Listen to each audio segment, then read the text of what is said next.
Hi there, and welcome to this day in history for June 3rd. June 3rd is the 154th day of the year in the Gregorian calendar, 155th in leap years, with 211 days remaining to the end of the year. Today's word is predecessor. Predecessor is a noun that means one that came before, in position, rank, or time. For example, the new CEO plans to build on the successes of his predecessor, or the new smartphone offers vast improvements over its predecessor. Predecessor can also refer to an ancestor. Predecessor came to us through Middle English, Anglo-French before that, ultimately from Latin. First known use of the word predecessor is in the 1300s. Predecessor. The word predecessor was recommended for Word of the Day by one of my viewers. And if you have a word you'd like me to explore in the Word of the Day section, drop it in the comments. If I can find it in the dictionary and it's not nasty, I'll talk about it. And with that, Hernando de Soto claimed Florida for Spain on June 3rd, 1539.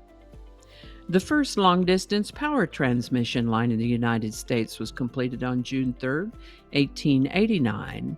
This line ran 14 miles or 23 kilometers between a generator at Willamette Falls and downtown Portland, Oregon. This is the birthday of American game show host and producer Chuck Barris, born June 3, 1920.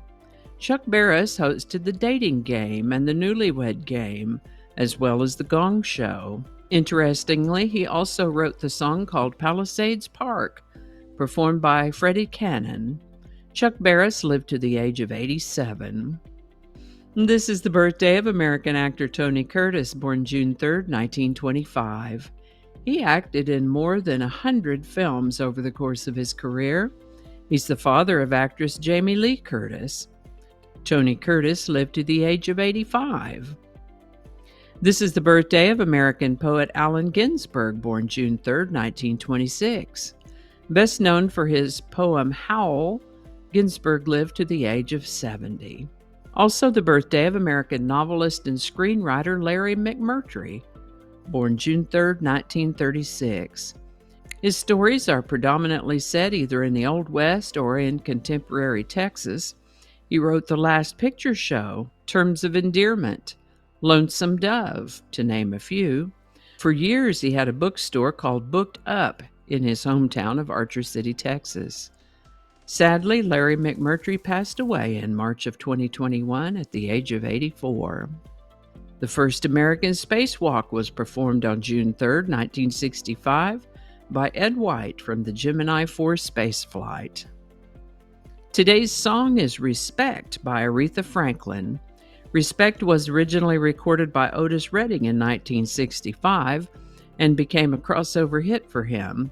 So then Aretha Franklin rearranged Respect and released it in a cover in 1967, which turned out to be a huge hit for her as well as her signature song. We find it today in the #1 spot on the Billboard Hot 100, June 3, 1967, for the first of 2 weeks. Respect by Aretha Franklin. Link in the description. And I think that's going to do it for us today. Thank you so much for watching. Consider subscribing if you haven't already.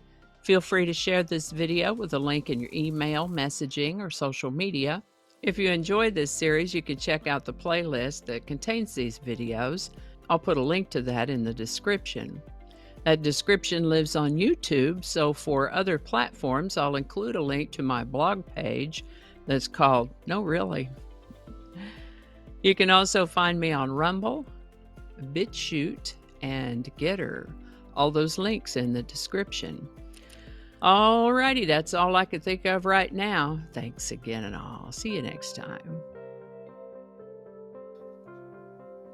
Do not disturb. Okay, I turned Do Not Disturb on. Good job. Third time better be a charm. There's no thee there.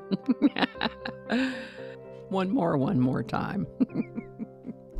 Attracting. Just read the whole thing over. Are you making some sound? Get on out of here.